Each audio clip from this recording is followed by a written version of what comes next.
Parshas Vayishlach is the third of the trilogy of starting with Toldos, Vayetze, and now this week's Parsha, which is the trilogy, the battle between good and evil of Yaakov and Esav, which represents the final battle of humanity, of the good and evil that will take place. So before we can start to discuss this week's Parsha, we have to go back a little and understand, why is it that Yaakov had to steal the bracha? Why is it that Rivka made him do it? And how can you steal a bracha? As soon as Yitzchak would find out, of course, he'd say, you don't have a bracha, you have a klala. And of course, that didn't happen. Rivka said, don't worry, any problems are on me. Why did this whole thing have to happen? And the answer is leadership. Because this is really about creating the Jewish people, which will be the force in the world for good, to vanquish the evil in Yemei Mashiach. And for that, you have to have real leadership. Yitzchak thought that Esav was the right man for the job to create the Jewish people because he was the tough guy, he was the leader, he was the powerful one, he was the aggressive and driven one. And Yaakov is the nice guy, Ish Tamim, the good guy, does what's right. But come on, he can't stand up to the bad guys of this world. To be the leader, you have to be able to stand up to the evil and the deception and still stay good. Yitzchak hoped that his son Esav was still going to be the good guy. Of course, we know the truth. The Torah makes it very clear he was not a good guy. So even though he had the leadership ability, it wasn't going to happen.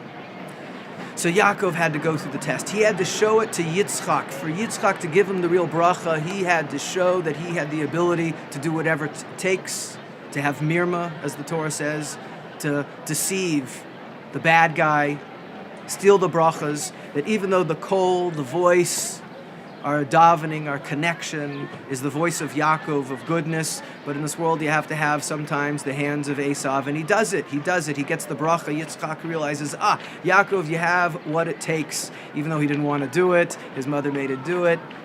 He now has the ability to, in the physical world, and that's the key, the physical world, to fight for good, to make the nation of Israel.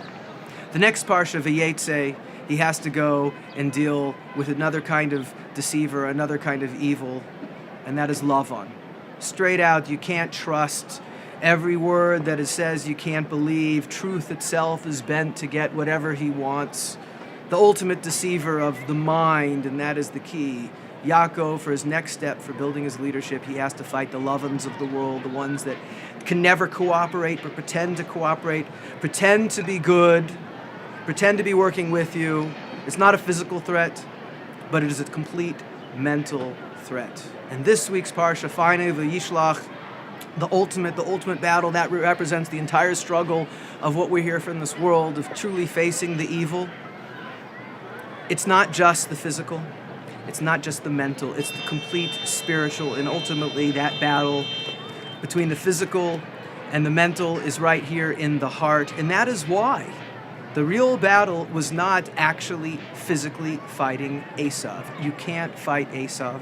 And the Jewish people can't truly fight Edom physically. They have the 400 men. They will always win on the physical level. The battle is the inner struggle.